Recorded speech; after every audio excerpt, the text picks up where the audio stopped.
یارانە ڕاپەڕین وەختتان وەخێر. لە چوارچێوەی تەکمیلکردنە دیبەیتەکەی دوێشەوە من مەجبورم هەندێک مەسائل مەترەح بکەم کە بتوانێت تەفسیرێکی باشتر، ئەمیقتر، وردتر بکات لە مەسائلێک کە ئێمە واین تێیە. ئەمە پێشووتر لە شۆڕشەکانە جەهەنەمە ئاماژەمان بەوە کرد کە بۆ خاتری ئەوەی کە بتوانین مەسائل خۆمان بە زەهنە مردمە کوردەوارە بگەینین، مەجبورین تەماسیل بێرین، مەجبورین چیرۆک و داستان بێرین، سواری بکەین تا مەسائل بۆ مردمە ئێمە قابلت دەرکوێت.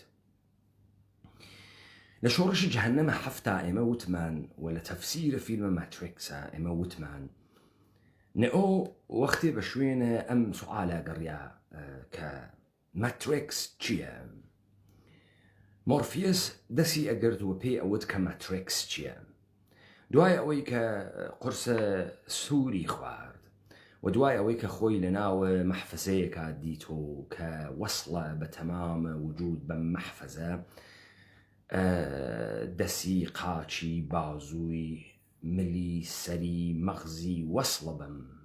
دەستگا کە دیسانەوە پرسیاری کرد لە مۆرفیس، وتی ماتریکس چییە؟ وتی ماتریکس سیستەمە کۆنترۆڵە. وتی ماتریکس سیستەمە کۆنترۆڵە و وتی ئێمە ئینسانەکان باتریە سیستەمین، ئێمە ئینسانەکان پیلە سیستەمین و وزە ئەدەین بە سیستەم. و تەنیا ڕێگەیە کە تۆ ئەتوانیت بەربگری بە سیستەم ئەمەسە کە تەمامی نقاتی ئیتیصال خۆت بە سیستەم لەگەڵ سیستەمە بقرتێنی تا سیستەم نەتوانێتەوە وەکو پیل بەکاربێنێ، وەکو باتری بەکاربێنێ. لەوەی ئشارەمان پێکرد وتمان کە وەختێک گەرەکیان بوو دیمانەی دنیای ماتریکس دووبارە بخڵقێنەوە بوون. نئۆ وتی ئەمانە گشتی واقعین، ئەم سندلیە، ئەم فەزا، ئەم ئۆتاقە گشتی واقعیە. مۆرفیس پرسیاری لێ کرد، چی واقعیە؟ چی واقعی نییە؟ تۆ تا ئێستا خەوێکت دیگە وەلەو خەوە هەڵمەسیتۆ؟ تۆ لە ڕێگەی 5 حیسۆ چەشتن، بیستن، لەمسکردن، بۆکردن و دین ئەحساسەکەی کە واقعیەتت دیگە و ئەمانە سیگناڵهایەکی ئەلێکتریکین کە لە ڕێگەی ئەم حسانەوە ئەهنێرێ بۆ مەغز و مێشکە ئینسان و مێشکە ئینسان ئەمانە تەفسیر ئەکات. هەر مەنبەعێکی تر ئەتوانێ ئەم سیگناڵانە بەهنێرێ بۆ مێشکە ئینسان و مێشکە ئینسان تعبیر واقعیەتیان لێ بکە. ئەوان ئەتوانن دەستکاری حەسە لامسەی تۆ بکەن مەسەلەن، و تۆ ئەحساس بکەی سەرما لێت ئەدا و تۆ ئەحساس بکەی گەرما لێت ئەدا. ئەم سیگناڵە لە تەرفە تۆ بە زەهنە تۆ متەبادرەکەن. ئێوە بارها بیستکتانە ئەمەی کە ئینسانێک بەر ئەساسە تەفەکرێکە کردگێسی ئەحساسی کردگە هەناسەی بۆ نایێت، ئەحساسی کردگە خەریکن ئەیکوژن و ئەم ئینسانە عەلا ڕەقمە ئەوەی کە لەشی ساڵم و کە لە پڕێکا زەرەبان قەلبیەچێتە سەر و ئەم ئینسانە ئەمرێت. سیستەم و نظامە سوڵتەی جەهانی دەستکاری زەهنە ئێمەی کردگە. ئەو سیگناڵانەی کە ئەڕوا بوو مەغزە ئێمە دەستکاری ئەکرێ تا ئێمە نەزانین چی واقعیە چی واقعی نییە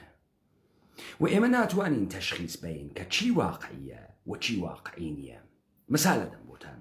من بارهای بار وترمە خەڵکە ئێمە فکرەکە زندگی شتێکی عەجیب و غەریبە. فکرەکە ئەو کارانەی کە ئەو ئەیکا لە توولە ڕۆژە زندگی نییە. بۆیە فکرەکە زندگی یعنی ئەو پۆستەرەی کە لە پشت ترابڵ ئەیجنسیەکە ئاژانسە مسافرەتیەکە ئەیوێنێت کە عەکسێکی لە مەسەڵەن بەندەرێک یا مەسەڵەن سەواحلێکی توریستیە کشوەرانە دنیاداکە، تورکیا، برزیل، جەزایرە قەناری، مالێزی، تایلاند. ئەم تەسویرە و ئەم عەکسە کە کارکرد بازرگانی و تەبلیغی هەست نەوعێکی تر لە تەفسیرە زەهنە تۆ لە واقعیەت بە تۆ ئیلقاکە. تۆ هیچ وەخت فکر ناکەی تۆ کە ئەم تەسویرە تەسویرێکی بازرگانیە، دەستکاری کریاگە و حزورە بەدەنە تۆ لەم سەواحلە لەم کنارە دەریانە ئیمکانی نییە کە سیگناڵهایەک لە تەریقە لەشە تۆ و حسە تۆ بە وجودە تۆ بگەێنێ کە تۆ واقعەن ئەحساس بکەی کە زندگیکردن یعنی لەحزەیەک لە سەواحلە جەزایرە قەناریا بوون. پس سیستەمە کۆنتڕۆڵ دەستکاری زەهنە تۆ ئەکا و تۆ فکرەکەی ئەمانە واقعیەتە. یەکێک لەوانە ئەمەسە کە بۆ تۆ پرتۆک دروستەکە، لەم پرتۆکە چیرۆک بۆ تۆیژی، لەم چیرۆکانە بەحسە شتێکەکا بەناوە تاریخ. وەختێ تۆ ئەم چیرۆکانە ئەخوێنیت ئەوەی کە بە زەهنە تۆ متەبادر ئەوێت ئینگار تۆ خەریکی حەقیقەتێکی تاریخی پەردەیەک و دیمانەیەک لە فیلمێکی تاریخی ئەوێنی، ئینگار تۆ حزورت هەست دەلیلی هەبوونی تەساویری مختلفە کە تۆ لە فیلم و لە سریاڵە جۆرا و جۆر دیکتە. و ناگەهان وەختی تۆ دەرمەوردە مەسئلەیەک بەناوە فلانە ئیمپراتوریەت و فلانە دەستگاه و فلانە سیستەم کە ئەخوێنی تۆ ناگەهان تەسویرە فیلمە سپارتاکوس تێتە بەرچاوت، تەسویرە فیلمە گلادیاتۆر تێتە بەرچاوت، تەسویرە فیلمە بارەباس تێتە بەرچاوت، تەسویرە فیلمە کینگدەم ئۆف هێڤن تێتە بەرچاوت. و ئەمە تۆ ئەخەڵەتێنێت و ئەم نەوع نگاهە تۆ ئەخەڵەتێنێ و تۆ لە واقعیەت دوور ئەکاتەوە. پس ئەم سیگناڵە ئەلکتریکیانەی کە مەغزە تۆ تەفسیریانەکە و تۆ فکرەکەی ئەمە واقعیەتە قابل دەستکاریە و تۆ ئەتوانی ئەمە دەستکاریکەی. دەرنەتیجەی ئەمە وەختی ئێمە کەوینە بەر بمباردمانتی سیستەم بە هەموو دەسێکیوە بەشێکی فرە لە سەروەتێکە لە تۆ تاڵانی ئەکا خەرجی کۆنتڕۆلی تۆی ئەگەر بکە لە بەشی تەبلیغۆ خەرجی تۆیەکە. ئەم بەشی تەبلیغە ڕسانەهای جەمعیە، میدیاس، بەرنامەس، فیلمە، سریاڵە، ڕێئالەتی شەوە، چیرۆکوتنە، داستانە، رادیۆس، تەمامی ئەمانە یەک هەدەف خەریکە تاقیبەکات کە تۆ بواتە ناوە مایتریکسۆ کە تۆ بتوانێ کۆنتڕۆڵکە، کە تۆ بتوانی وزە بدەی و ببی بە پی لە دەسەڵات. وات پێیەکە وەختی تۆ تەمامی ئەو قسانەی کە حاکمیەت گەرەکیسی، نظامە سوڵتە گەرەکیسی، سیستەم گەرەکیسی خۆت تکراری ئەەکەی تۆ خەریکی وزە ئەدەی بە سیستەم، تۆ خەریکی ئەم چەرخی سیستەمە ئەگەڕێنی، تۆ لەشت، قاچت، دەست، بازوود، ئەقڵت تەمامە ئەمانەتە دەرگیر بووگە و خەریکی بە هەموو دەستێکەوە سیستەم بەرهەم ئەهێنیتەوە. مەسەڵەن بۆ خاتری تەمسیلە ئەم مثالە وەختێک نێئۆ لە فیلمە ماتریکسە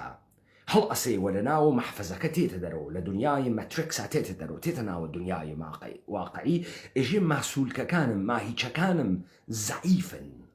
بۆیە تەواوی گیانی سوزەناژن ئەکەن لەبەر خاتری ئەوەی ئەم ئینسانە ماهیچەکانی تەقوێت بێ. ئێجێ تۆ هەچ وەخت بەم ماهیچانەت کارت نەکردگە، حرەکەتت نەکردگە، شەڕت نەکردگە، دەرگیر نەوگی و تۆ بۆ دنیای واقعی احتیاجت بە ماسوولکەی قەوی هەست. ئەمانە تەساویرێکن کە بە تۆی ئینسان نەهیبێک ئەدا، شەکێک لە تۆ دروست ئەکا کە من واقعەن وامە ئەم دنیایانە. من لە تەفسیرە فیلمە ماتریکسا وتم چاوەڕوانە منجیبوون، هەروواکە لە دیبەیتەکەی دوێشەوە وتم زاوتە یەکدانە، وتم داناوی مشکڵان، وتم دانای دانایان، ئەو جۆرە لە تەعەققوڵە کوردی کە ئێمە باوەڕمەند بووین لە هەر دەورانێکە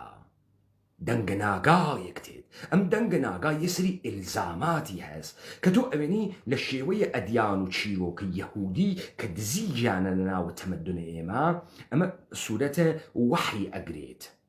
سوورەتە وەحیە کە خوداوەندێک مەئمورەکە ئینسانێک ببێ بە پێغەمبەر. من بەحسم کرد لە بەحسە ئیسلامیەتیە بە کافریان بە کەسێک ئەوت کە منکەرە وەحی بوو، لەزا مەسەڵەن بە پێغەمبەری ئیسلامیان و مەجنون چون لەگەڵە جنا ئەرتباتی بوویان و شاعرە وەحی پێ ناگات. بعد أمانة إيجن لم أديان إبراهيميين قياد قرأ إيجن مثلا بيغمبر يا خوا در أسر وعديك گرفتاريك برسياريك روبا روبونويك يا قدري چي لپيش تعين بوك يا كيشان رياضتك وكو دانشتن لغار حرا آغاز رسين سرچاوي وحيا بۆیە ئەم ئینسانە دانسقەس فەرقەکە هەڵبژار دەست بژار کریاگە کە ئەم ئینسانە بێت و مەسیرە ژیان ئینسانەکان بگۆڕێ. بەڵام من لە فیلمە ماتریکسا وتم تۆ بۆ خاتریەوەی منجی بیت سێ شتت گەرەکە، مۆرفێست گەرەکە، ترەنەتیت گەرەکە و لە کناریان نێئۆت گەرەکە. هەر کام لەمانە یەکسری ئەلزاماتیان هەست. ترەنەتی نەمایەندەی قەلب بوو، إحساس بو، روح اسبريتشواليتي بو، نماينده ونيم كوري راس مغز إنسان بو. مورفيس خداوي رؤيا كان بو، نماينده نيم كوري چپ مغز إنسان. أما نئو نماينده إرادس، إراديك كاحتياجي بشهامت هس، شهامتك لحلبجار دنا دركويت. تو مخيري كانتخاب كي منجي توي يا كويلتوي. بس منجي تاك إنسان كان سرقوي زمين. بلام أدبيات تصوفي، أدبيات جولك ساخته لم شعر متبلور أويتو كتو وقت مواجه أويتك أما إشي تشيبكي. يعني تو وقت إحساس بويت، تو وقت أقلى بويت، تو وقت إرادة بكي أو جار أو بجار دي خاتب الرسك من بارها وتقمم. إجي يا علي هاوار وقت تنمن لواوي پردي شو الزنمن هني مزاني آغاوي تريهس تا دامان أو بجيرم ودس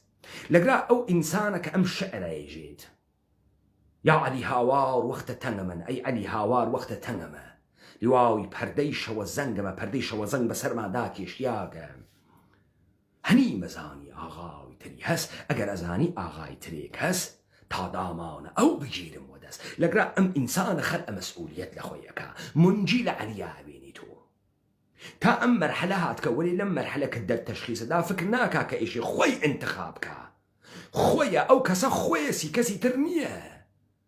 عليا موجود نية خويسي وإشي خوي باور بياكا إيمان بياكا كمنجي أوه كأو أتواني تغييري جاتك ومنجيان تاك بتاك إنسانا كان سرقوي أم زمينة وبتاي بتي إنسانا كردية كان بس أوي كرابرين كردوار سربخو خريكا نقليات دس بيخ أويت سيستم كنترول لناو سيستم كنترول الذهن متبلور أويت بوي إملا بش روان شناسي روان كاوية لداستان إدوارد برنيزا ولا بش تبليغات و بروباغاندا لپی بردن بزميرنا خداگاه انسان و دستکاری کردن زميرنا خداگاه انسان دستکاری کردن هستو نستی انسانا دستکاری کردن زميرنا خداگاه انسان كأبي بمبناي الرفتارية انسان وأم مبناي الرفتارية برهمة دصلات أهينيتو وإنسان وجامعية بشري وإنسان كردي بتايبتي لما وزعوا ستيت باندجا جريادات يعني ستيت بردگی قرار يدات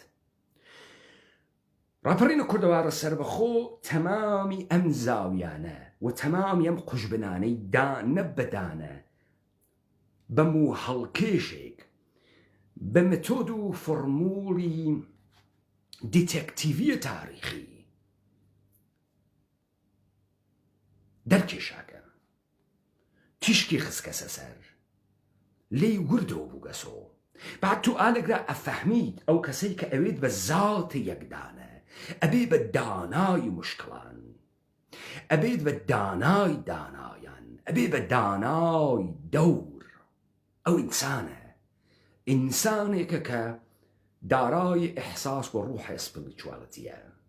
أو إنسانة حاوكات يعني إحساسات الجنانة معنويتي واتيا هاوكات عقلي واتيا تجزئة وتحليلي واتيا استدلالي واتيا هاوكات إرادي واتيا وأم إرادة مشمولة بالشهامة مشمولة بالدليري وبباكية ولا كنار أما أكويت برب بجار ديك كاختيار لقرا خوي درخا هل بجيرم يا هل بجيرم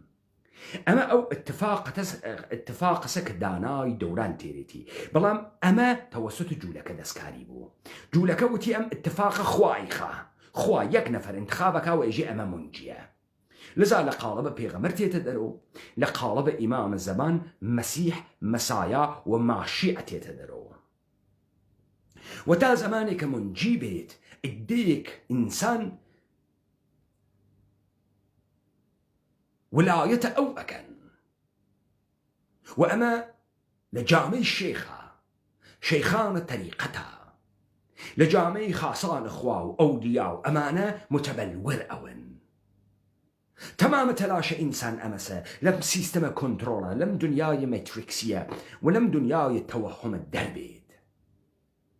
من لديمانه فيلم ماتريكسا ككارن بوبي بو خاطري اوي كتو ابيني ديو دواك ادبيات تصوفتيت معانيك كل ذات يقدانات تدرو قلبك وقتك نئو او نناو خيابان شاو نئو ومورفيس اجي تمامي امانه احاد امردم معلم كارجر كشاورز بوليس شارو من دي عادي ناو خيابان تمامي امانه كارمندانه سيستمن لبريكا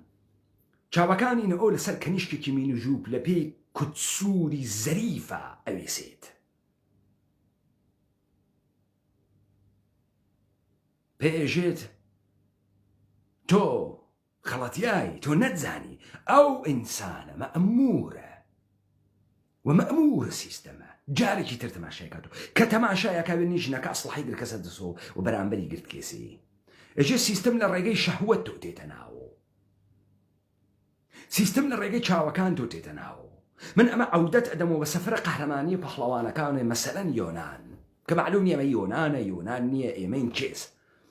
لو ديمانيك أم اختيار إجدهاي حفصر بكوجي أم إجدها دحفي بي ببيرجنيك دحفي بي بدايكي دحفي بي بباوكي دحفي بي بجنيكي زريفي ناسكي شهواني أو بهمو حسكاني تو بازيكا بتخلطيني لبروي قيافي واقعية سيستم نويني أو لدروازي ديزاير كانوا تمنى كان تو تتجورو لدروازي زعفة كانت لدروازي ترسة كانت تتجورو تشيجة كانت تامة كانت تتجورو لرقي خوراكو تتجورو لرقي شهوتو تتجورو لرقي سكسو تتجورو وكنترول دكا وأدجريد چون ابزاری واودسو چون قدرتی هزبوتو توهم دروسكا قدرتی هزبوتو تصوير دروسكا بس تقول لك راعي وقتك اما لا متونة قديمية كردوارية لمتونة قورانية ناقهان او ذاتي يقدانة چوارة داميار رمزبارة دفتر داره شوار اتفاقي تياك فيه خوي تكسيرك بشوار اما هم اتفاقك كإنسان هل بجارده دروس اكا احساس روح سبيريشواليتي عقل خيال إرادة شهامة وخروجك أبي بحركة اما او سرچاوسك حملي بيكرياغا ومن تيمسري بزانا نيمية كرد لجهنبينية كردي لفلسفية كردي لجهان كردي دور وخلياينو بأموتيان كردبون يعني الزمان والزمان كردي معلوم نبوتشيه اما كشتمان فكرة كين چون كي تي في وكي ان انو كسيك بناوي هجار وكسيك بناوي هيمن وامانة هاتكن ايجن اما زوانة كردية اما ستاندارد كولا زوانة كردية وكرد قومة ام قوميته بزوانه درك فيه ناقهان تمام الذخيرة جهان فلسفية كردي سريج أكريت دامن زواني كي يهود ساخته كل الدزية زوانة قورانية دزي يعني زواني قوراني دزياغا قلب مفاهيم كرياغا مفاهيم يهود ساخته بناو تصوف سواري كرياغا مشتي شاعر أحمق يهود ساخته بناو كساني كسالكان الريقي أم تصوفنا دانریاگن یا بحث گوڵ و بڵبڵ و مەیخۆریە یا بحثە مەیە معنەویە یا مەیە زەمینیە. ئەمە بووە ئەکەن گەلێکیانە زوان لە ئێمە بدزن، نا گەلێکیانە اتفاقن بە ئێمە هۆڤیەتە زوانی بدەن، نە هۆڤیەتە جیهانی، هۆڤیەتە فەلسەفی، نە هۆڤیەتە خسڵات، نە کوردیەت زوان نییە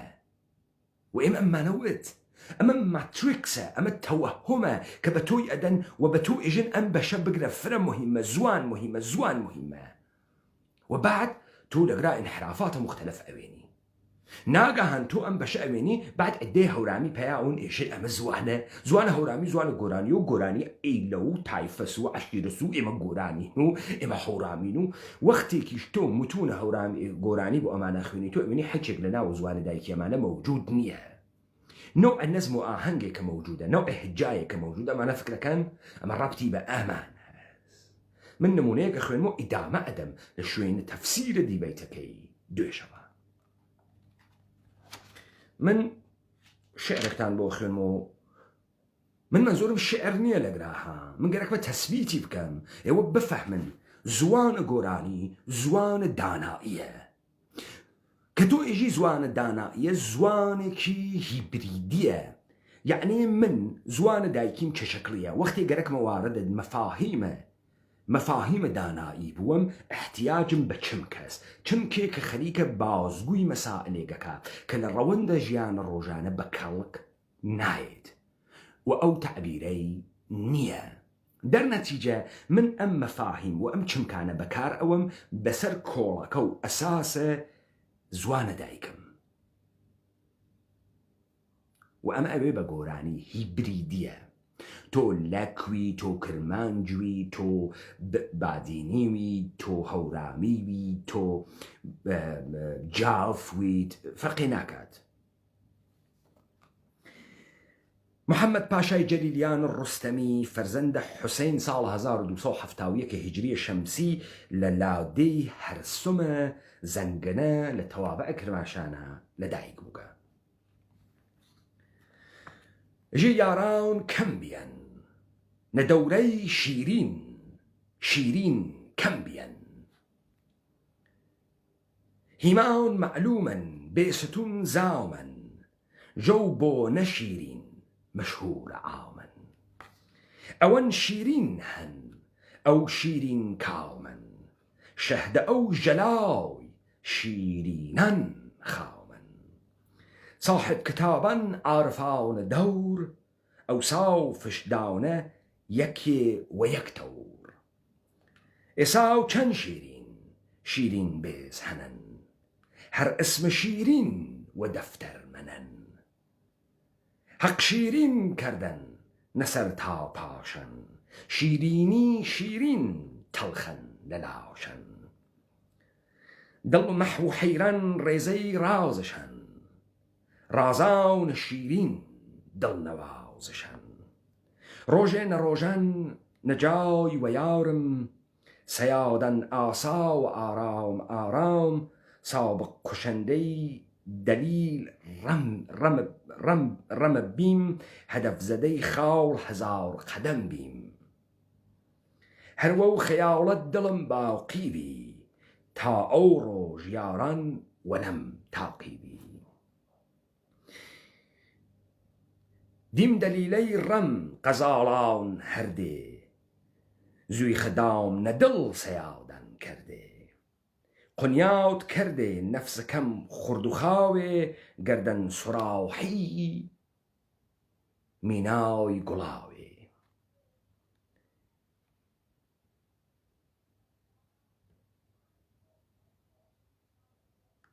مێوە وەڕاو مەس مەخمورن، باڵاو تشماوچی حوزاودەی حورن،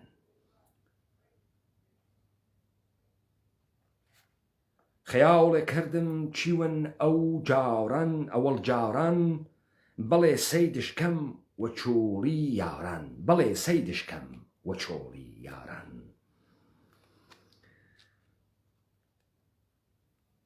دامە تەزویرم و جەختم شاناو، دام ژەوێش ڕەت کرد و تێزش زانا. ئەم چیکە کە من وتم بۆ خاتری ئەوە بوو جەماعەتە هەورامی بازە ساختەوە پەرداختەیە پەکەکە و سپاه قودس بێن جواوە ئەمە بدەن و من مەفاهیمە ئەمە بێرمە دەرەوە ئەوڵەن لەسەر بەستەرە لە کی سەوارە. زوانە ئەمە لە کیە؟ لەو ژێژیانەیەوە پەی پێوەن. ئەمە کوێی ئەو زوانە ئەگرێت و بەناوە هەورامی. چەنێ ئەو هەورامیانە لەمە تێئەگەن و ئەتوانن تەفسیریکەن. ئەوە هەر لەو بەشە بوو کە من هەرزگاهێ سعیەکەم مەتنێک بێرم لەبەر خاتری ئەوەی ئەم تەفاوتە دەربخەم، بەڵام میزانە ژەهر خواردکردنە ئێمە ئەوەنەسە ئەسەرە هەر کەسێک ئەدەی متعسفانە تحت ناوە پسپۆر تێ تڕەها تێگەژێ بەناوە گۆران، تڕەها تێگەژێ بەناوە گۆران. ئەمە هەورامیە و ڕەتی بە هەورامان هەس و هەورامین و گۆران هەورامی و گۆران تیرەس و گۆران تایفەس و گۆران منتەقەس و ئالەم تڕەهاتەی کە ئێوە ئەیبیسن و متعسفانە ئێمە کەوترینە سەداوە ئەم مەسئلە. ئەوەی کە من دوێکە مەترەحم کرد و ئەم یارانە کوردەوارەیشی بەباشی بیزانن بۆ مقابڵەکردنە تەکە ئەم مەیتریکسە، تەکە ئەم زەهنیەت سازیە کە بۆ ئێمە کریاگە و ئێمە تەبدیل بووگین بە کۆیلەکانە سیستەمەوە وزەی پێدەین. نوکتەیەشی فەرامۆش نەکەن، فرەیەک لە مردم فکرەکەن لە ناوچوونە سیستەم، یعنی لە ناوچوونە خۆیان. کاورا کارمەندە سیستەمە، کاورا معلمە، ئوستادە دانشگاس، کاورا مشەخۆر و موچەخۆرە، پێشمەرگەی حکوومەتە حەلیمە. موچەخۆرە حکوومەتە حەلیمە، بندیوارانە گیرە. حکوومەتە حەلیم لەبین بچێت ئەویش لەبین نەچێت. وا فکرەکات و تەواوە ژیانە ئەو بەسیاگە سەو باو. کابرا معلمە، ئەگەر ئەو نەچێتە مەدرسە و دەرسە تاریخ و جوغرافی و ئەدەبیاتە فارسی لە شارە سنە و کرماشان و هەمەدان و ئەوانە مازندەران و ڕەشت نەدات بە مناڵەکانە ئێمە بەچی نابخوا؟ سیستەمە دەوڵەتە ئێرانی نەمێنێت چی بکە؟ لەزا ئەو حیچ وەخت لە سیستەم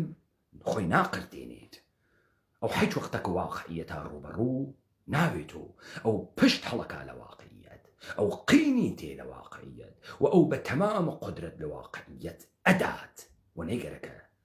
لەگەڵە مەسەلە ڕوبەڕوو بێتەوە. چون نانە ئەو ئەخاتە خەتەر، چون ئەو تەمامە حەیات و مەماتی فکرەکە کە بە سیستەم بەسیاگەسەوە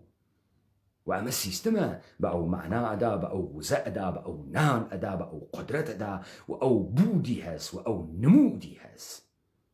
و پەدیدار بووگە. بزانن سیستەمە نظام سوڵتەی جیهانی بە تەمامە هەند و تولۆپەکان و کارمەندەکانە خۆیوە بە تۆ ئێژێت. ئەوسا دانایی بە هەڵبژاردگی خوا بوو، خوادانەیەکی هەڵبژارد و کردە پێغەمبەر و فڕێدا سەر زەمین. ڕەوایەتە جوولەکە نوویس. بعد کەسانێک کە ئەون و دانا لە ڕێگەیە مەتنە ئەم کاورای دانای دانا کە هەڵبژاردەیە خوا بوو و تەفسیر و تەویلە ئەم مەتنە دانایان ئەدامە ئەدا لە چی؟ لە تەربیەتە کلیسا و کەنیسا. ڕەبای، خەخەم، پەپا، کاردیناڵ، ئۆسقۆف دانایی لایەمانە بوو. وەختێ ختمە نەبووەت ئەکرێ و وەختی ئەمانە گوزار ئەکەن بە دنیای جەدید وەگەرێکیانە عەسرە تەجەدد دروست بکەن، ئەم دەحفەتین سەرچاوەیەکی تردانێن. زانکۆ دانشگا لە ناوت دڵت دانشگا قرارە زانا بێتە دەر وەلی دانا نایێتە دەر. زانا کارمەندە سیستەمە. ئمڕۆ مردمە ئێمە دانیشتگە کێ جامعی بۆ بگۆڕێ؟ خروجیەکانە دانشگاهایە دروسە، غەربیە، کلیسانویسە، کەنیسەنویس. کێ ئمڕۆشی قسەی لە جامعی ئێمە بخوا و ئەم جامعی ئێمە هەر ڕۆژ بە ڕۆژ کاولتەلەوێ. پسپۆڕە بوارە زمان ناسی، پسپۆڕە بوارە فیزیک، پسپۆڕە بوارە فەلسەفە، پسپۆڕە بوارە پزشکی پسپۆڕە بوارە فڵان بیسان ئەم پسپۆڕانە لە زانکۆی سەڵاحەدین و زانکۆی تاران و زانکۆی برلین و زانکۆی لەندەن و زانکۆی فڵان و ئەمانە لە زانکۆ هاتنە دەر و زانکۆ مدرەکی بەمانەداگە کە ئەمانە زانان و ئیتر قەرار نییە لەم سەرزەمینە ئێمە دانایان پەیدا بوێت لەزان مردم ئیتر منتەزەر نییە کە دانایان پەیداوێ بەڵکو منتەزەر بزانێ لە دانشگای سەنعەتی شەریفە تارانەوە تێتە دەرەوە دکتۆر فڵانی کابرا پرسێ کاک پەیمانە حەیدەری تۆ مەدرەکە تەحسیلی چییە حەجکە لە من ناپرسێ پەیمانە حەیدەری تۆ چۆن بووگی بە پەیمانە حەیدەری گشتی فکرەکە من دانشگای تەربیەتمی کردەگە کابرا بنووسێ کاک پەیمانەوە تۆ چی ئەخوێنی تۆ چ کتاوێ متالعەکەم گشتی فکرەکە پەیمانە حەیدەری متالعەی کردەگە کتاوی خوێندەگە فقط حەجکە نایژێ پەیمانە حەیدەری تۆ چ مەسیرێ چوویت بۆیە من لە ڕەوەند دیبەیتەکانە خۆمە بارهای بار ئشارەم پێ کرد من لە سندرۆمە قازی محەممەدا پرسیارم کرد ئەرێ ئێوە ئێژن قازی محەممەد دانا بوو و ڕەهبەر بوو و پێشڕەو بوو قازی محەممەد چ ڕەوەندێکی لە ژیانە خۆیان تەی کرد کامە سیمڕ و مشت و مڕی کرد کە بوو بە قازی محەممەد کە ئێشەی ڕەهبەرە کورد بێ گشتیان عاجزن لەبە من هەر لەوێ وتم لە دیبەیتەکانە وتم من لە کونە زامەکان خۆمە هاتک مەسە دەرەوە من لە ناوە ڕەنجەکانە خۆمە هاتک مەسە دەرەوە و تەسمیمم کرد و بڕیارمدا و ئینتخابم کرد خەڵک لە منە پرسێتەوە مەدرەکە چییە دکتۆرای بوارت چیت متخەسست چیت لە کامە زانکۆ دەرسە خوێندەکە حەجکە لە من ناپرسێت تۆ چۆن بووگی بە پەیمانە حەیدەری چۆن حەجکە لە من ناپرسێ ژیانە تۆ چۆن گوزەرا ناگشتی واوە شوێنەوەی کە بزانێ من کامە کتێوە خوێنمەوە من کتێوخانەیشم هەز ئەو چه کتێوێ بخوێنێتەوە وەکو منی پێتێت ئەمە هەمان ڕەوەندە دەستکاری بوو کە ئەقڵە ئینسانە کوردیە ئەقڵە ئینسانە کوردین ئەقڵە زوهورە دانایی دەور بوو دانای دەوران ئەهات مشخص بوو کەلامی فەرقیە کرد جنسە کەلامی فەرقیە کرد دیار بوو وەلێ ئەمڕۆ سەرچاوەی دەستگاه ڕۆحانیەت و حەوزەی عیلمیە وەلێ ئەمڕۆ دانشگاه و دەوڵەت تەشخیصەدا تۆ دێوانەی تووشیتی تەشخیصەدا تۆ کەزاوی تەشخیصەدا تۆ مجرمی تۆ خەتەرناکی تەشخیصەدا تۆ زەددە حاکمیەتی زەددە ڕژیمی لەبەرەوەی لە بینت بووە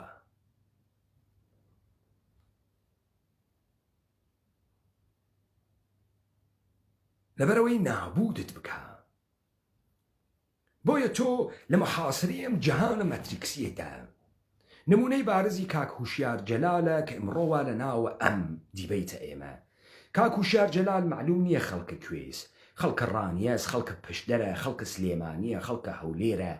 فکر ئەکا کە ئەم ئاغا دانایی کوردی ئەزانێ و ئەو کوردە و کوردی قسە ئەکا و زوانە کوردی مەوجودە ئەو زوانە کە ئەو قسەی پێکا زوانە کوردیە تەوەجۆکەی لە وجودە کاک هوشیار جەلالە چی تەولید بووگە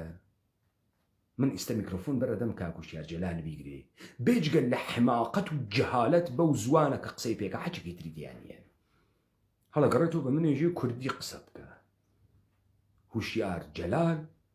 بووگە بە مەسنەدە کوردایەتی بووگە بە مەسنەدە کوردیەت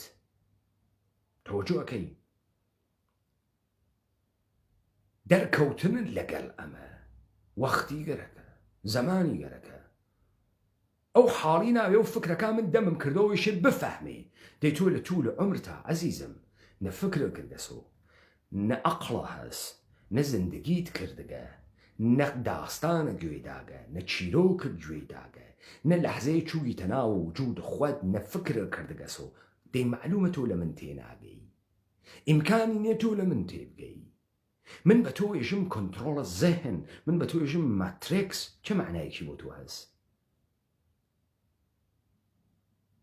بیکەم بە نوقڵە ترششیرینە مزر ڕاوی ئاسک و پەڕەکێوێ و کەروێشکان کوڵۆی بەفر و ماستاوی پڕ لە قەزوان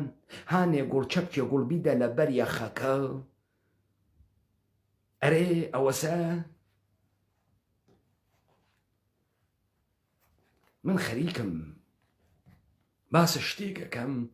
کە نمونونەکانی دانە بەدانە بەقەی دانە بەدانەی ئێمە دیارە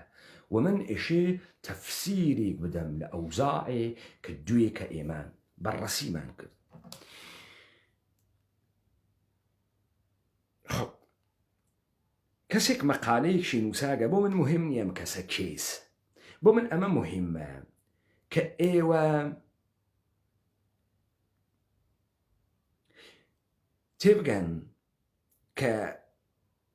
یەک سوال فرە مهمە ئێوە بیکەن، ئەمیش ئەمەسە. کەسێک بە ناوی دکتۆر یعقوب محەممەدی فەر ئوستادیار دانشگاه بوو عەلیە هەمەدان مەقالەیەکی نووساگە بە ناوی باستانشناسی سیاسی نگاهی به تاریخچه مطالعات باستانشناسی کتاب مقدس. کتاب مقدس یعنی ئنجیل تورات. خب من کۆتاه یەک شت ئەخوێنمەوە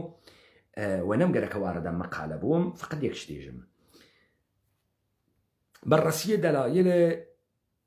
توجه باستانشناسان بە کتاب مقدس، هەڵسەنگاندنە ئەو دەلیلانەی کە باستان ناسەکان یعنی شۆنەوار ناسەکان لە کتێوی مقدسە ئەیبینەوە. کتۆبە ئەهل عتیق تورات و انجیل به عنوان دو منبع مطالعاتی از دیرباز مورد توجه باستانشناسان قرار گرفتند. از مهمترین دلیل توجه به این موضوع به دوران قبل از رنسانس برمیگردد، زمانی که کلیسا حاکمیت خود را بر کلیه شؤون فرهنگی، مذهبی و اجتماعی بشر اروپایی گسترانده بود و در پی دست یازیدن به مدارک مذهبی از هیچ اقدامی فروگذار نمی نمود. در این دوران برخی از کشیشان در پی اثبات زمان خلقت حضرت آدم و دیگر مباحث مطرح شده در کتب تورات و انجیل برآمدند که همین تلاش ها بالاخره منجر به شکلگیری دیدگاه باستانشناسی کتاب مقدس گردید. با شروع عصر خردگرایی در اروپا و فشارهای وارده بر دستگاه پاپ و رد بسیاری از دیدگاه‌های کلیسایی توسط تجربه باوران جدید، موضوع به شکل دیگری پیگیری شد. این مقوله زمانی مطمع نظر کلیسا گردید که باستانشناسان اروپایی راهی خاورمیانه شدند و با اکتشاف برخی مدارک در موضوعاتی چون آفرینش و طوفان راه جدیدی را بر اصحاب کلیسا گشودند. کشف برخی مدارک توسط باستانشناسان مؤید این نکته بود که تورات و انجیل از دیدگاه تاریخی قابل توجه و می باید بدنها توجه خاصی کرد. آنچه که بۆ ئێمە مهم بوو لەم تیکە ئەمە بوو باستانشناسی کێ دروستی کردگە، ضرورەت دروستبوونە شۆنەوارناسی کێس چییە بۆ دروست کریاگە؟ چون ئینسان حەزەکا بە علم، چون ئینسان حەزەکا بڕوا بە شوێنە خۆیان بکۆڕێتەوە. نه، خیلی مهمە تۆ لە ئەوڵۆ بزانی کابرا بە چ نیەتێک و شتێ دروستەکا بەناوە علمە شۆنەوارشناسی. علم دلیلی هەست بەر لە دەورانە ڕۆنەسانس کە کلیسا حاکمە بەسەر هەموو ژیانە ئینسان ئەوروپاییە، ئەمانە گەلێکیانە سابەتی بکەن کە کتاوە مقدس هەرچیەکی وتکە ختمە کەلامن. لذا سعیەکەن کەسانێک پەیدا بکەن کە ئەو شتانەی کە لە کتاوە مقدسا بەناوە خلقەت و توفانە نوح و خلقەتە ئادەم و سەرزەمینە عەدەن و باغە عەدەنە ئەمانە بێن بیدۆزنەوە. و دوای ئەوەیشە لە ئەوائل قەرنە 19 ئەدەیە بنە جوولەکە و جوولەکە و جوولەکە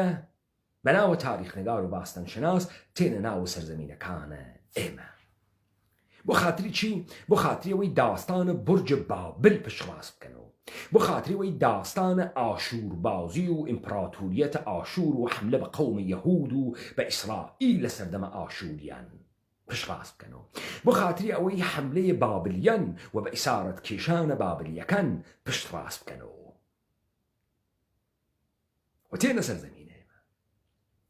پس ئەمانە ئەوەڵ دەفعەت داستانێکیان وا لەدەسا و ئیستا گەلێکیانە بیخونجنن. نامێک ئەمانە بە شوێنە حەقیقەتا ئەگەڕێن و گەلێکیانە واقعیەت بزانن. لەذا تۆ ئەمێنی لەگرا شتێک بەناوە زوانە کۆنەوە خوێندن، زوانێکە لە بین چووگە، خەتێکە لە بین چووگە، کەسانێکە مەوجود نەوگن، هۆڤیەتە تاریخی و واقعی پەیاکەن وأمانة تبديل أون بشي أمانة أون بواقعية محز لجهانة ماتريكسية توا كندو بابلو آشورو لوليو تيغدرياغو مادو هخامنشيو بارسو ساسانيو أشكانيو أسكنرو دولة مقتدرو إمبراطوريو أمانة قشتي أبي بشي أبي بحقيقة بوتو لشتيك بناو آسوار ناسيا چه اتفاقي كوتو ولا برج بابل ماندوزي قسول إيران عراق برج بابل چيه ولا برج بابل حقيقتي أمسك إنسانا كان قريك يعني برونا آسمانگ دس يعني بخوابقا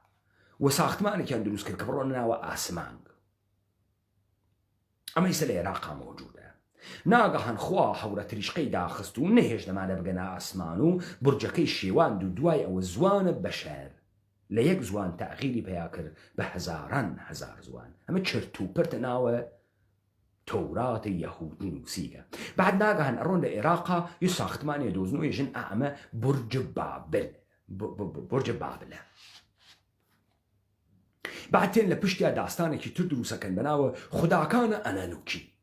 خداكان أنانوكي إنسان هاي برترك بشوينة بيدا كردن الطلابون كاتننا وأمسر زمينة وخداكان أنانوكي وايان كردو خداكان أنانوكي وايجنو خداكان أنانوكي للوحة سومرية كان كبيدا بوغا وافرمو داستان جيلغامشو أفسانة جيلغامشو أم شرتو برتانا وكو حقيقة أكريتنا وزهن إما معلومي شنية حقيقة شكلية خب استعماني يسيستم تعقيبا كان يسيستم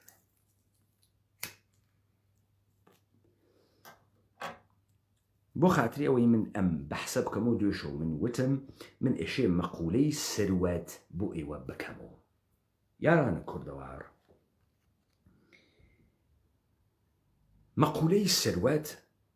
لسالان گذشتا مارو مكنت دارائي لسرزمين إمشتيكي تروغا إمروشتيكي ترى تيغي مثلا كاورا بكسي يجي مالكم ها يا قزات لمالم تو امرو نابيسي كسي بيجي قزا كوي لحساب بانكي كم يجي قزا لمالم با إمام بكينو برداشت إيمة لسروتا لگوزشتي سرزمين كردوار چه شكلي بوغا برداشت إيمة امرو چه شكلية پس وند دار لدارائيوتي دارائي آنو كاورا دسالات داره آنو كاورا براداره كاورا كس داره كاورا دست داره كاورا دايكو باوك داره كاورا عشيرة داره أما نقشتي سروات بون أما دارائي بو قشتي سروات بو كاورا مال داره كاورا حشمت داره كاورا حشيمة داره أما قشتي دارائي بو أما قشتي سروات بو توجه كان سروات تلا نبو تلا كالايك بو وكو كالا كانتر بزانا امرو يجن كاورا مالكي هس دو أبارتماني هس موبايلي هس ونوشي هس توجه كي هس أما ناويتو بيناسي سروات الجديد بوري هس ماري هس دوكاني هس أو ساچي بو دارا بو دايكو باو دار بو قوم دار بو عشرة دار بو برا دار بو كس دار بو مال دار بو حشمة دار بو حي بو أمانة سروات بون سروات طلا نبو حساو بانكي نبو دوكان نبو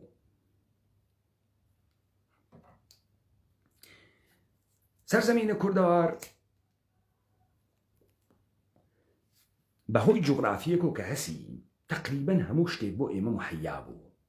يعني مثلا لباغات إيما كاورا برون باغا كونكان سرزمين خومان تماشاكن دار جوزي واتيا دار توي واتيا دار هناري واتيا دار حوجي واتيا دار قيسي واتيا دار غلاوي واتيا سماق وترشي واتيا تەوەجۆکەن ئەم تەنەوع لە محسوڵاتە کەشاوەرزی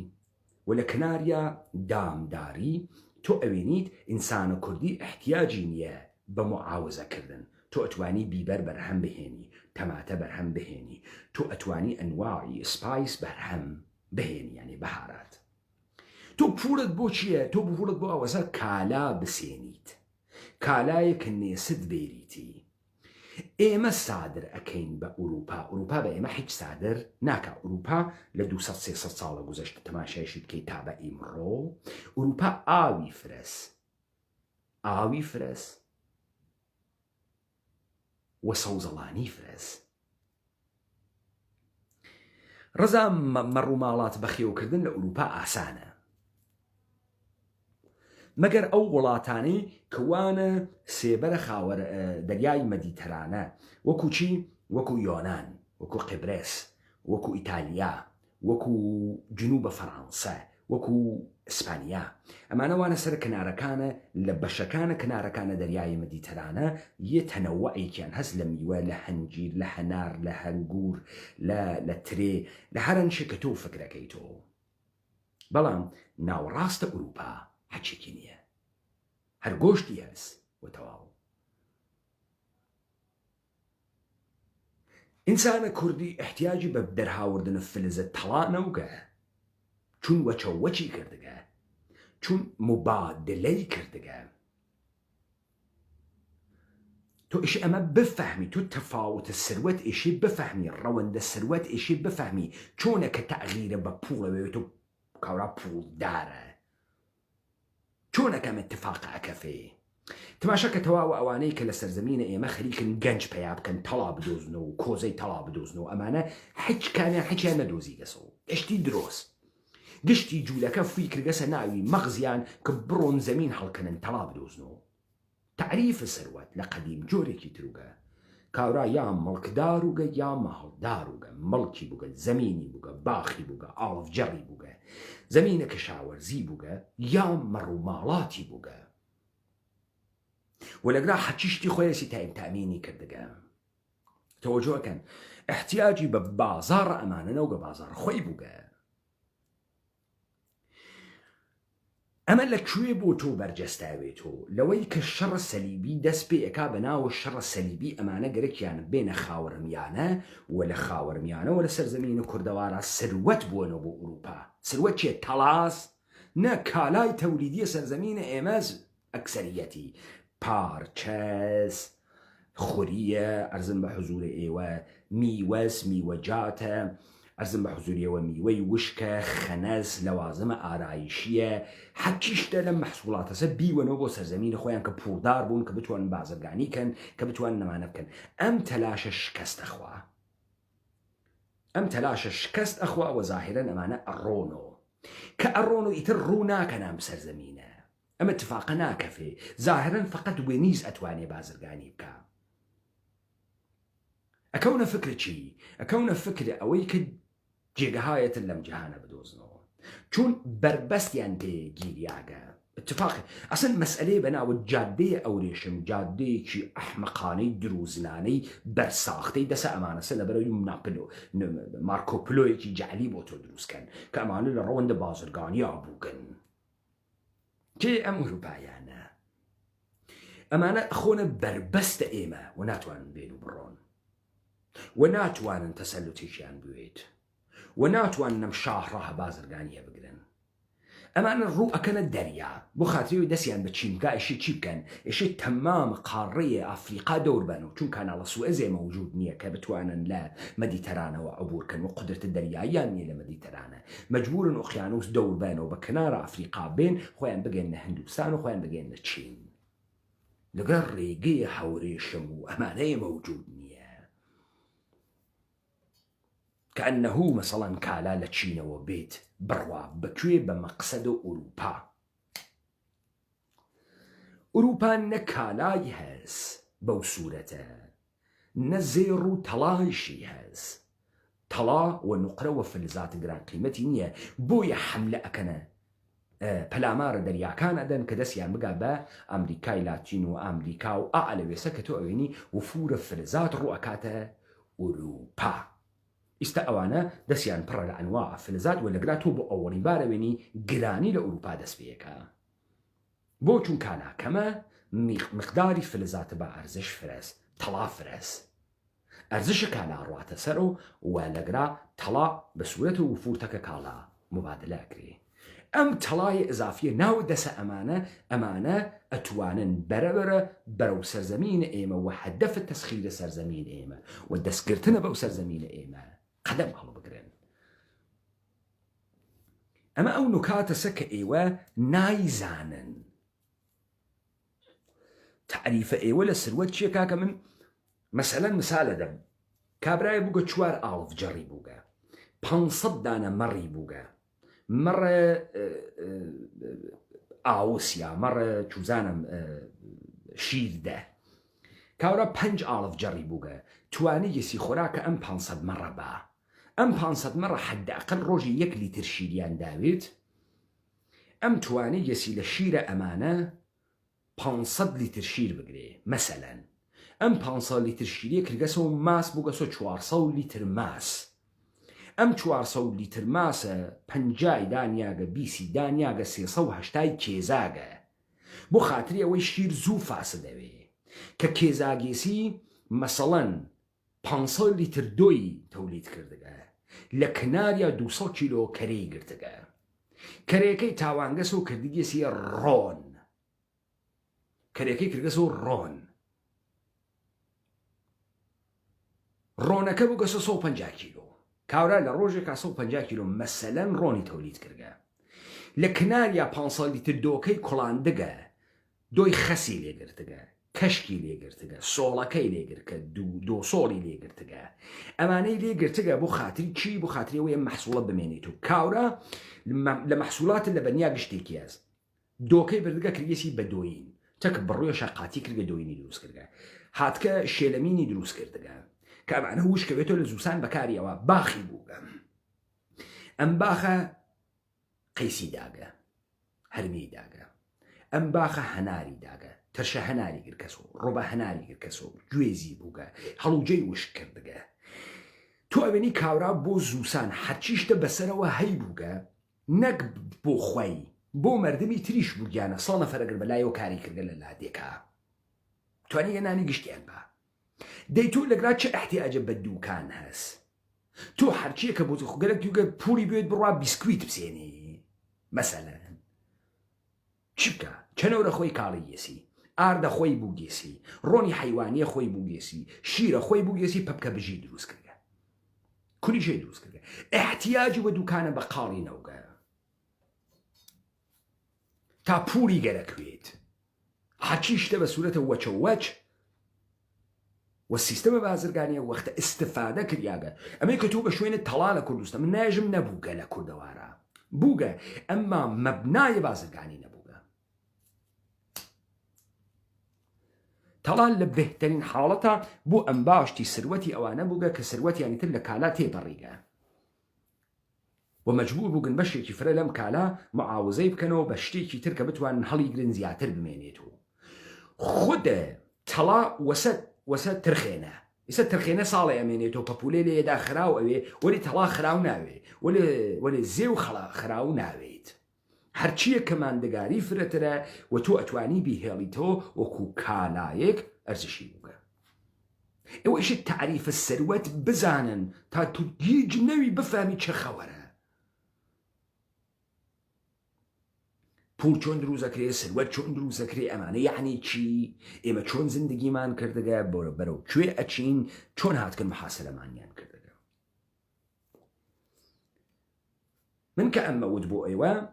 تۆ ناگەهان ئەگەی بە داستانێک لەگرا کە من دوێکە بەحسم کرد بزانن ئەم جوولەکانە کە گەلێکیانە دنیا حەپەلوشکەن و بیخوەن من دوێکە بە ئێوە وتم منشأ تاریخ جوولەکە ظهور موسى منشأ تاريخ المسيحية تولد عيسى مسيحا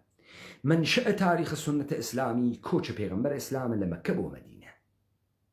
بلام لقرا هاتم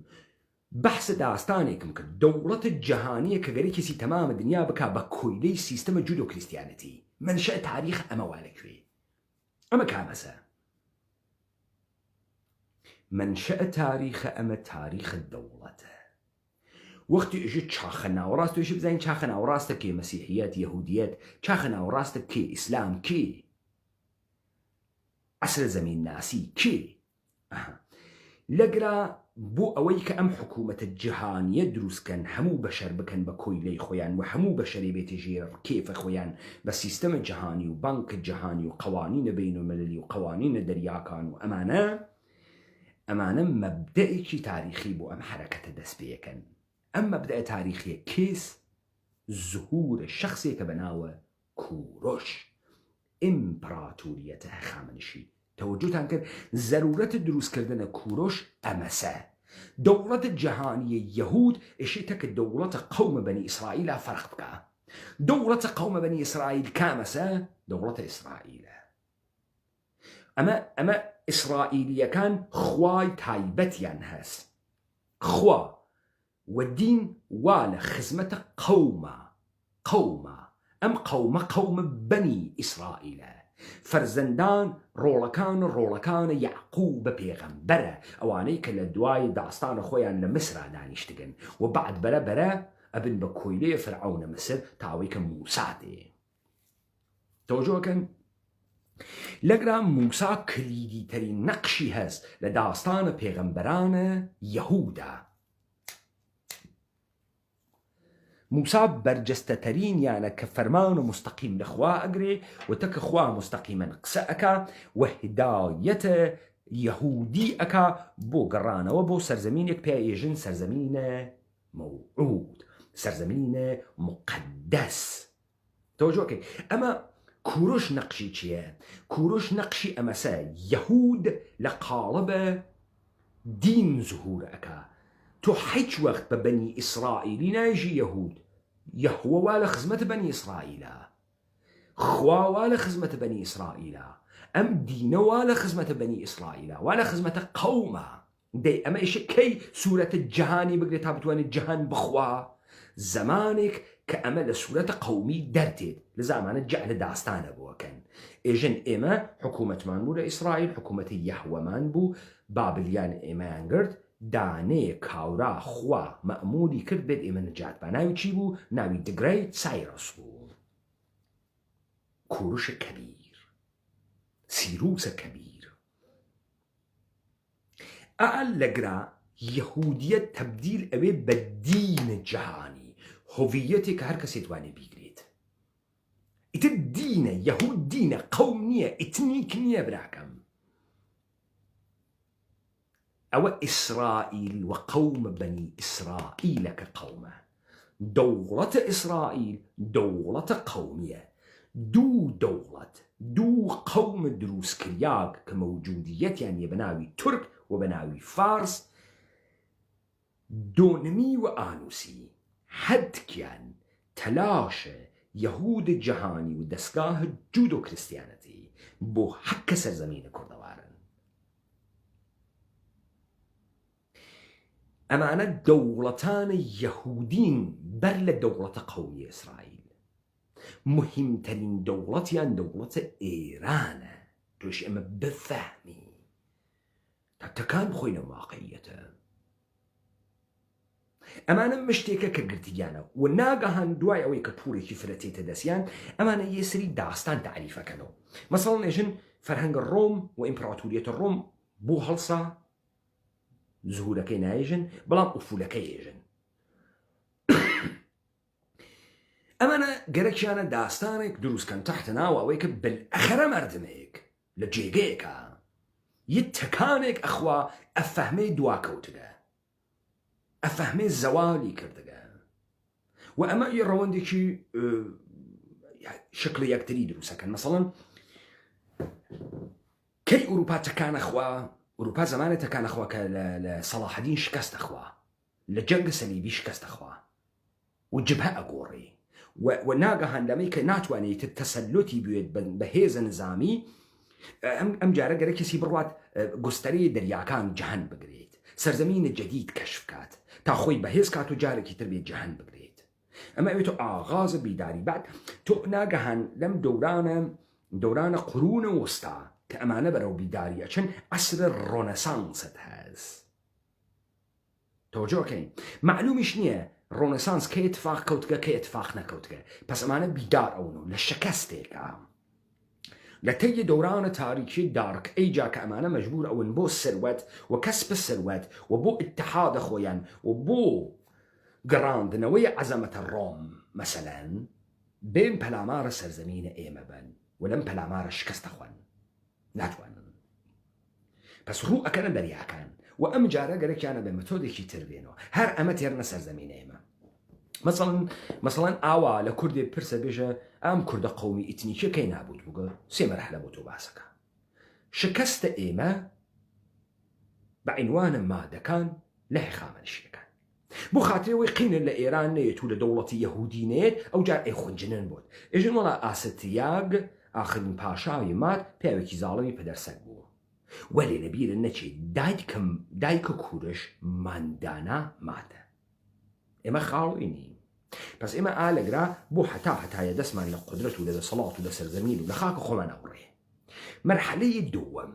شكست إيما لأعراب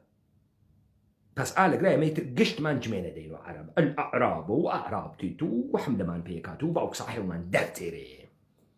مرحلة سومتيا كأما حزابة بحسية كان دو مرحلة أحزاب لسري بسياقن حملة عرب وبيمانة سايكس بيكو أما يعني كرد زوالي كرد شكست ما خواردو باوك صاحي ومان دراتو چو بيكاري أما انحرافة أما دقيقا وسأوي كإيراني كي زوالي بياكر إيراني تكر روسيا شكستي خوارد زوالي بياكر أي عثماني كي زوالي بياكر كي بيبر دواكا وتقع عثماني ولا عثماني لمسرع شكستي خوارد أول دحفة زربي أولي لنابلئون خوارد زربي دومي لإنجليسيا كان خوارد وناقهن لشكستيك لروسيا خوارد عثماني برا بيبرد كيشي تنزيمات بكار هر أما بو حدشي مردمة الدنيا تاقية كانوا ولي إيه بديو كاتي متوان نيه مش كسمان لكاس نخوار دقا إيما تكا كسانيكا ترف بوين كأمانا مستقيما بقدرة إيما حملان كرد جهان كردي إشي تبديل بويد وكرد تبديل بويد بمفهوم قومي أمي أنا دانيو نوع التفكر نوع بير كردنوا ونوع زاين بير كردي إشي بقوريت دانايان ناوي زهور بياكا زهور دانايان من وتم مستلزم اتفاقاتك كهواهنجي الدل إحساس روح سبيريتواليتي وجنانة تك أقل استدلال أقل منطق قرا وخيالة آدو دبويت هواهنج بويت لقل چيا لقل إرادة كشهامتي قرك وأم إرادة كأتواني حل بجيريت باو چپ وست پیش ندر براما أما أو داستان ستو بيجي زهور أم اتفاق إشي لم إنسان بكوي كلا بريكا أم إنسان إشي لقل خويا دركويت أم إنسان إشي خوي بخوي قبول كات خوي باور ناكا كمونجي أوا إشي يواش بم أقيدة بقات كأو انتخابك يا كوي لبيت يا منجي بيت يا إنسان بيت وأم دانايانا كتيت أو جار أو شكار دانا كان أكا روا بشوين إنسان هايك كأوان هان بشوين دانائي ودانائيها بشوين أوانو كأمانة تشيب كان كأمانة بجويري زمنا دستكاري ناموس بكن أبديتي كانوا بروجي كانوا وناموس بشي جاري أوي ناموس بشرط جاري أويت إما يكسري قوانين يكسري شتمان بو بيمانا ود قانون أما نترح بشري واتيا نعمل بشري واتيا ما قانون بو بلا يكسري شتمان بو كترح بشر وعمل بشري تيابو بما أمانون ناموس ولي أم ناموس زمانك جاري أو كشرط لبريو أحد تو شرط تأكد إنسانك كشرطي نكردا بين ناموس بو وإنسانك كشرطي نكردا لجامعة سنجين بو إيش الشرطي بكردايا وأم الشرطة جنب هاي مختلفية قرتبر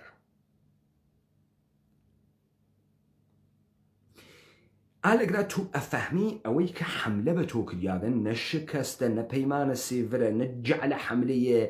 عەرەبە بە تۆ کە ئێمە شکستمان خوارد و شمشێرکێش لێمانیدا و چوینە دواوە نا شکستە ئێمە لەگرا دەسی پێکرد زەواڵە ئێمە لەگرا دەسی پێکرد ئێمە حملە کریا بە فەلسفەی وجودیمان بە جەهانیمان ئێمە سنەتێکمان بە ناوی سنەتی ئیسلامی یەهودی مەسیحی لە سەرزەمینە کوردەواران نییە ئێمە سنەتە کوردیمان هەز نەریتە کوردیمان هەز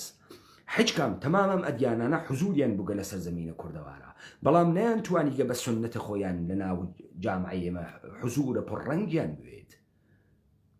تەوەجۆ ئەکەن کە تۆ لە سنەتە یەهودی مەسیحیا لەوت هەست لە سنەتە ئیسلامیە شەریعەتت هەست ئیسلام نە بە شەریعەت و نە بە مەناسک و لە سەرزەمینە ئێمە حوزوری نەوگە بەڵکە ئەوەی لە سەرزەمینە ئێمە حوزوری بووگە شەرت بووگە ناموس بووگە قانون بووگە و دانای دانایان بووگە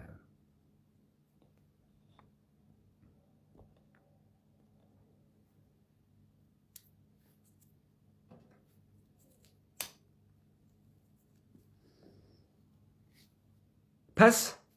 نظام جودو کریسیانەتی کاروا کە چوو مەسەڵەن علمە باستانشەناسی دروست کرد کە قسەکانە ناوە تەورات و ئینجیل بخونجنێت کە ئەم قسەی تەورات و ئینجیلە سەنەدە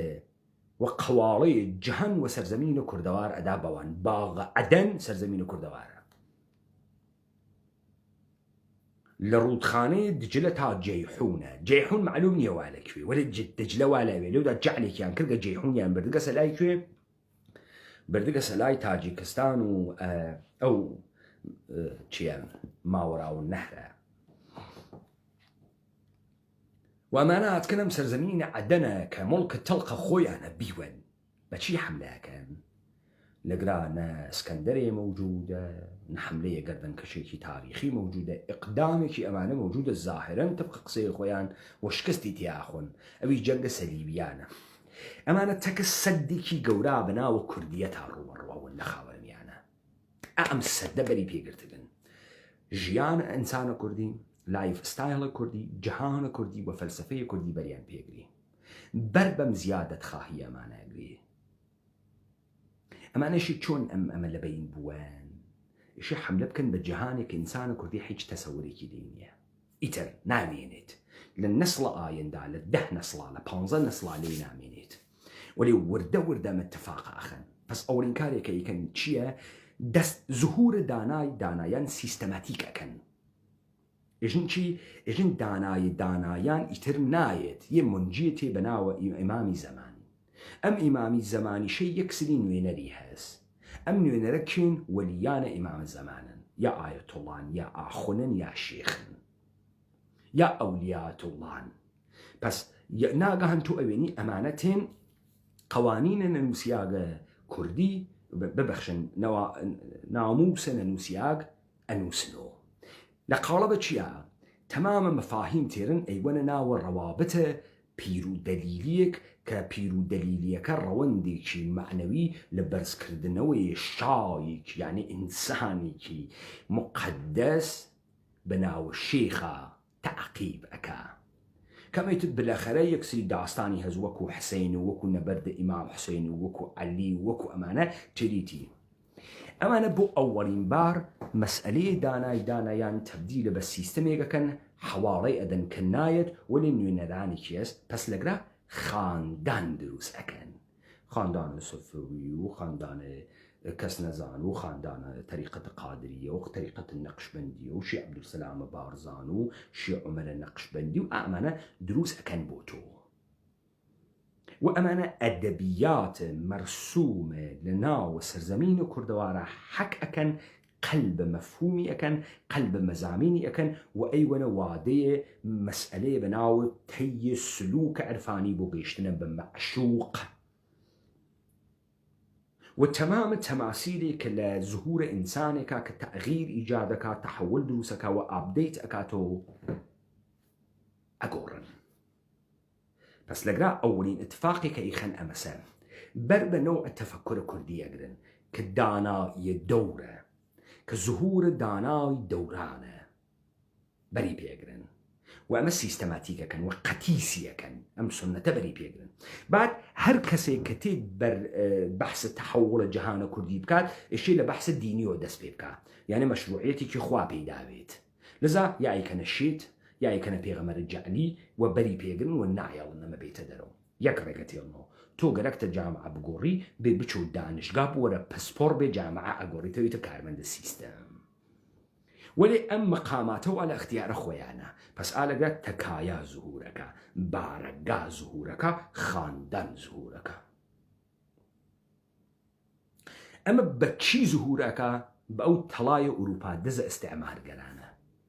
ئەو تەڵا ئەزافەی وا لە مشتیانە وەکالانەوە بووی ناگەهان تۆ ئەوێنی بڕێ خانەوادە مشتی تەڵاوا لە دەستیانە ئەتوانن ئەدێ لە دەورە خۆیان کۆکەن و بارەگایە دابنێن مردمیش برسیە مردمیش نەخۆش ئەوێ مردم ڕوو ئەکاتە ئەوێ نان ئەخوا تێرەخوا دارویەکی پێدەن نوشتە و دوعاەکی پێکن مردم وابەستە ئەوێ لە ترسەکانە خۆی مراجعەکە بەوان بزانن ئینسان لە هەر کوێیەکە لە توورە تاریخە توانی گەسی مەسئلەی خۆی و مشکڵ خۆی لە ڕێگەی ئەقڵ و حەلبکا بە ئەقڵ حەلی کردگە تۆ لە بەدەویترین قەبایل لە بەشەرە ئەستفادەکردن لە کەرەستە لە ئەبزار بۆ شکارکردن بۆ نان خواردن ئەوێنی وەلی حەچێک لە دەستیان دەرچووگەوە نەیانتوانی کە دەستیان پێ بگا ڕێگەی ئەفسانەیان بۆ انتخاب کردگە ئەفسانەیان بۆ دروست کردگە مەسەڵەی تر کەشاوەرزیان کردگە تۆیان کاڵیگە وێسیاگەن بەدیای ئەوەی کە بێت لذا باران بەدەسە ئەوان نەوگە نەیانتوانی کە باران بێرنە خوارەوە ئەویانە پێ نەکریاگە وەلی توانی گیانە هێش بن لە زەوی هەڵکەن و دانەبن لذا بوو باران شویان کردگە بە هەڵپەڕکەی باران یا گایەکیان بۆ سەر بڕیکە بۆ خوا قوروانیان کردگە بەشک و ئاو بێتە خوارەوە یا کارێکیان کردگە کە ئەم ئاوە بێتە خوارەوە بەرسوە جادووە جەمبە لە نیشانە شناسیە یە سری کاریان کردگە کە بتوانن بالئەخرە دخاڵەتی بکەن لە ئەمریکا کە ئەزان دخاڵەتە ئەوان مۆیەسەر نییە وەلی هەر تەلاشێکیان کردگە ئالەگە تۆ ئەوێنیت ئەمانە سەواورە بەر ئەم تەرسانە ئەوەن ئەتوانن لەم ڕێگە بەشەر کۆنتڕۆڵکەن و لە سەرزەمینە ئێمە ئاغازی بە زوهورە خاندانێکە کە بەرەبەرە لەسەر کۆڵەکەی ئەدیانە ئیبراهیمی و تعریفە یەهودیەت داعنیشنە سەر سەرزەمینە ئێمە ئەوەڵین حرەکەتیان ئەمەسە گۆڕینە سنەتە کوردی و نەریتە کوردی قلب مەفاهیمەکەی تبدیلی بە دەستگاه تەسەوف ئەمە یەک دوو بە دانانە خاندان بەر بە زوهور دانای دانایان ئەگرن ئێستا ئەلەگرا لە 300 ساڵە ڕابردوو و مشخصەن 250 ساڵە گوزەشتە جەهانە کوردی و سیستەمە کوردی قەتیس ئەوێسیت تمام مزاميني حكى أكري وسر لنوي سنة ومناسك جديدة كأروات جيرفان آئين يهودي وأديان إبراهيمي دروس أكريتو بانحرافاتك مختلف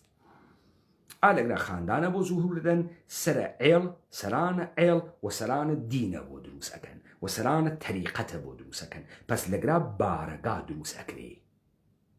لبراوي أم جمعية براكندي إيما تمام سنة خوي بهزاران جور حملي بي بكري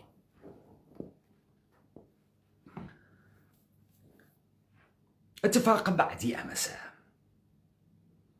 خب سؤالك إيمي كرد بو أمانا بيات ولا كرد هزاران صالة بندسة چون هزاران صالة بندسة ولا إيمن باري أول شكست مان خوارد برازاي خومان خويزاي خومان لودو عرب هاتو عرب واي بيمان كردو عربو عرب باوك صحيوماني در هاورد اي والله يتر لودو عيش بيمان السيور وسايكسكس بيكوبو نخير نسيس بيكوبو نسي وربو مسألة سريعة مسألة دجمن رخني كردناو ايما دجمن هاتناو ايما دجمن بلامار ايمي داو ايما نمانزاني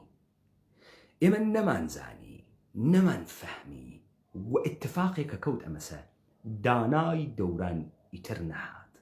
هركة دانا بو كشتيان وتيان اما جادوگرا وتيان اما دروزنا وتيان اما ادعاي بيغمريكا وتيان اما ادعاي خوايكا وتيان اما فلانا وتيان اما بيسانا لودو الريقي كان كردو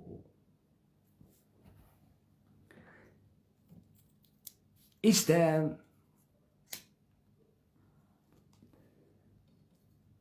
لتحولات جهان غربا يكسري مكاتب عندي شيء دروس كريان كنظام سلطي جهاني بتوب كانوا بتوان تمام بشرية كش نجيت شنيان هاتلوتيان روشي كبيرين وكو بيغمر بازي ولي أم دحفة بمتن عقلي كأمر رهبران بقريت أخوي رهبران انقلابات توجه كان خب بس ريغي ظهور دانايا لتفكر كرديا بري بيقريا ولي استا خروجي كان دروس كساني كل الجامعة قالت أنا حلصن تحولي دروس كان أم دحفة أمانة إتد بروسستين كان مكتبة شي فكري بقدرنا دسو ولا شوينا أم مكتبة فكرية تبديل بون بالرهبار أما دي سانوا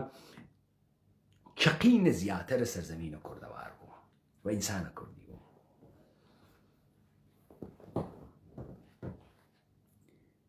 والظاهرا أم دولة قال يكتريا كوتنا تقابل بس إما هاتين شيمان باطل كردو إما وتمان أم داستانا لوي كمنشأ التاريخ لكشو وتيتو منشأ دولة كان باوس أم عزمتك كان عزمتك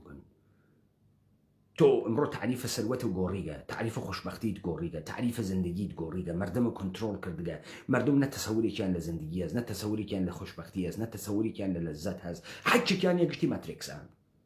قشتي كنترول ذهنه خوي هويته خوي قشتي برساختس قشتي دسكاري كرياغا چه اتفاقك اكفي امسا ايم واين ناو حاليك الابهام غورا حج كز نازاني ما كي ظهور مان كرغ ولي عالم ازاني ايما چون نزول مان كرغ چون نابود بوي چون زوال مان كرغ چون زوال مان كرغ ايما فتح بوي كيف فتح ماني كرغ كز نازاني كيف فتح ماني كرغ كز نايجي بويا ايما بليودوا ك اتفاقك اكبي سنة اسلامي سنة يهودي ومسيحي للطريقة فرق تصوفي بر ايما مسلت اوي وسنة كردي اچيتا حاشية لقرا سنة سازي بو ايما اكن چون ازانن سنة پديده كي قوام داره وامينيتو لذا هر ام سنتي تصوفي آئيني يهودي مسيحي اسلامية اقرن وقتيز ايهلنو لكنار اما السنة الجديدة مودرنيتا تيرن استقبتو تقابل دو سنة اديان ابراهيمي لقل سنة مودرنيتا هيزي كي قوري اما اچتناون تقابله وسنة كردي خليك خاك اخوا سنة كردي خليك خاك اخوا وهرب انحراف اچي هرب انحراف اچي اعلى قراسة اديان ابراهيمي زور اقل مسألة جامعية ما اعلى قراسة بحاوردن السنة مناسك مثلا تو ارويت التكيي فلان دفع اقريت الدسو لي اداة درويشانة اخويني مثلا هي بناز ناز چن خوشه آرقت قولا بوند ونوشه اويتو يا محمد ناو چن خوشه آرق قولا بون ونوشه آمان لرزانه نازانم چیشی شوی لرزانه هر چی گورانیه اکریت درویشانه توجه كي امانيش دس قرنا دس يكتريو برشي دريجه كانوا حيتران كان وقتی حیتران اکن روننا و خالصه ام دریافت خویانه وصل کن بچی با کرامات الشیخ دی ام لجی خوی و حالی خسکسو دفیان بولی داگه سری تکان داگه چوگه سنا و حالت خالصه ام تجربه شخصیه تعمیم یدا بمقام شیخ بعد تو امینی تمام الروند اتفاقات اجتماعیه ما حككري ومهر مذهبي ليدري للدسقاه الطريقتية دانايا نهاية والسنة كردي قلبكري امتداد اما خروجي كي اما كأقاب آغاز قرن بيستوم ناقهن حد لدبا ام سنة دينية إبراهيمية كسوارة إيمي أكن ناقهن بكشفيات جديد اختراعات جديد تكنولوجي وبيشرفت جديد سواري أكن برشي بالظهور شريعتية أديان بأولين بار لأغاز قرن بيستا شريعة ظهور كاتنا وإما بحاوردنا مزقوت دانيان مزقوت منسجم توليد الروحاني وآخند منسجم لدسقاه إلهياتيا دواي دروس كردنا قرآن معيار لەگرا اتفاقی ترەکەوێ مردمە ئێمە لە زەرفە 200 ساڵە گوزەشتا بە سوورەتێک کە ئێمە گزارش لە ئیسلامە دەین، یعنی قەراعەتە حەمبەل و شافعی و قەراعەتە ئەم کەسانە ابن تەیمیە و قەراعەتە حەمەی عەبدولوەهاب و قەراعەتە حەمەی بەنا و ئەمانە ئەمە پێژن ئیسلام لە مەتنێک کێژن ئەم مەتنە منتەسەبە بە محەممەدە دوای چاپە قورئانە معیارە فاروقی اتفاقی لەسەر زمینە ئێمە کەوێ ناگەهان مردمە ئێمە تەمامە قودرەتیان ژێر ڕواکەن و ئێستا چی بەسەر ئێمە زاڵە؟ سنەتە ئێمە تەوەسوتە تەکایای خاندان و بارەگاکانە ئەمانە بە یەغما ئەچێت بە هیدایەتی یەهودیەت دەستگاهی یەهودی و جودو کریستیانەتی و لێو دووە لە ئەبدەیتێک و ئەڕواتە باوەشە شەریعەت بە دوو ڕۆکن تێنە بەردەممان مەناسک ئەوێت و تەریقەت قوانین ئەکەن بە شەریعەت لەگرا ناموس لەبینەچی ناموس وتحول ناموس کە لە ساختار کە لە عمل ئینسان و لە ئێرادەی ئینسانە کوردیا دخاڵەتی هەست ئەمانە لەبین ئەچن دانایان زوهور ناکە و ئەم اتفاقا کەبێت زەوالە کورد دەگرا دەست پێەکە پس کورد تەبدیلەوێ بە مەفهومە قەومی ئیتنیکی کورد تەبدیلەوێ بە پێگەی حوزب لە ئەدیانە مختلف سنت و سنەنە کوردی بە تاراجەچێ حامزەمان یەهود تێت داستانە مەدبازی تاریخی کوروشبازی و ئێرانی بازی تێرێ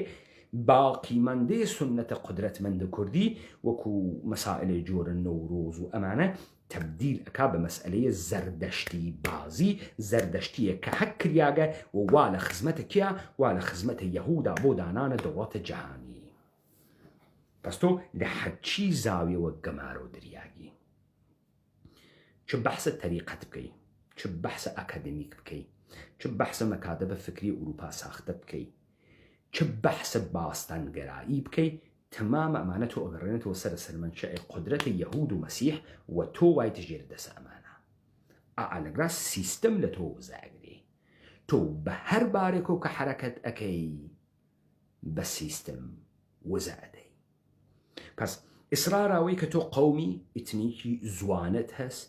و تۆ ئەمیتە و ئینسانێکی ئەلەکشیت و معلومیە چیت و ئەمانە ئەمە ئیسرارە دەستگاهێکە کە لەسەر 300 ساڵە گذەشتە ئەم مەسیرە خەریکە تعقیبەکە شێوەیە تەفەکر نەوع تەعەقل لە ئینسانە کوردیە لە جەهانە کوردیە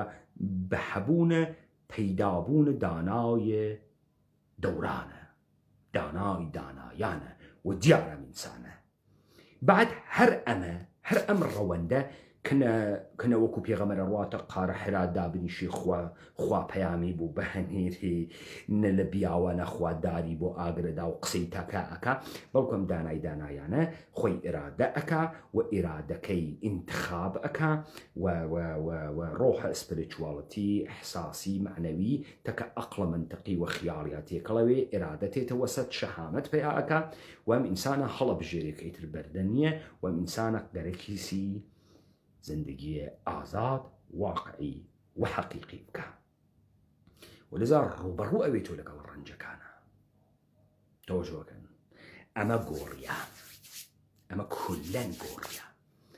بردیانە سەر داستانە پێغەمبەر بازی و ئەولیا ئەللا و خاسەکانە خوا و داینەقە یەکتری و مشتی تڕەهاتیان دادەر و دوای ئەویشە عیدەی ئینسانە گەوچکریا بە تەوەسوت ئەم سیستەمە شوویان کرد بە هۆنینەوەی ئەم مەتنە لە ئینحرافە مەفاهیمە جەهانە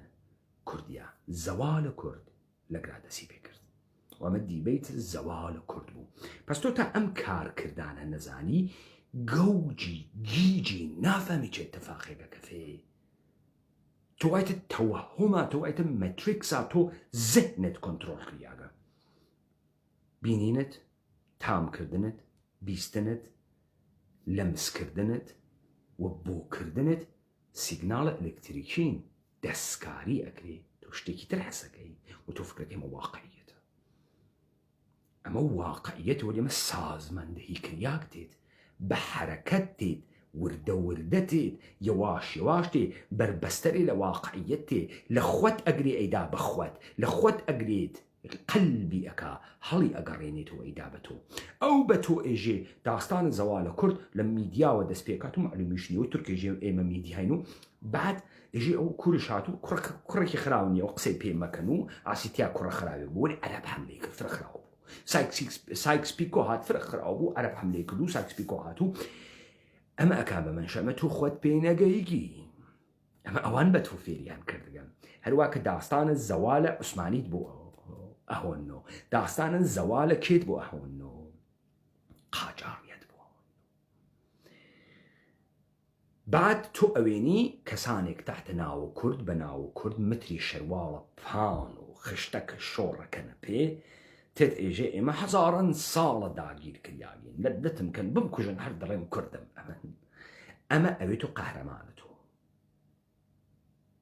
أما قشتي كار السيستم بو يتحول سورة ناقري لسر زمينة إما الزمان تحول سورة تقري كإنسانا كان قري كان واقعي بونه وتسميم أقرن لسر إرادة كشهامت يانس تسميم أقرن بريار أدن كمن لباندجة بشيك لجهان سرماية نيم بشيك لجهان إسارة نيم ومن إنسان عزادة مخيرة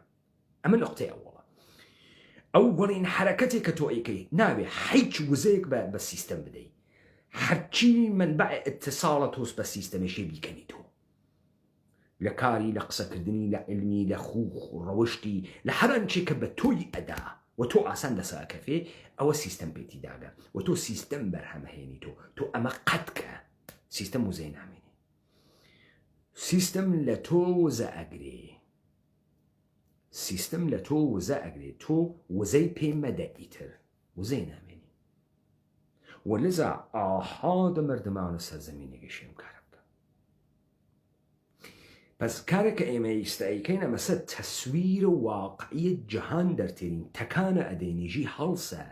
أمي تو وايتيا ماتريكسة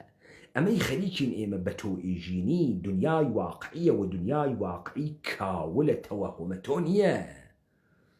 دنياي واقعي كاولة تخليكي بيني خوفكي بياي قرأك بتواني متحملك بوی آلگرا ظهور دانایانی که بشوین داناشی آسان نیه ام تحول هر انسانی ناتوانی قبولی که بوی دانیک پیاوی که دانایان آغازگر امسا ایشکینی و داناکانی تریش پال پیوانی بین و آلگرا سکه یک اویتو چوار یک چوار یک بعد اویتو 40 بعدش بیتو 90 بعدش بیتو 900 و گوره اویت اما او تفکر جهان کردیه سه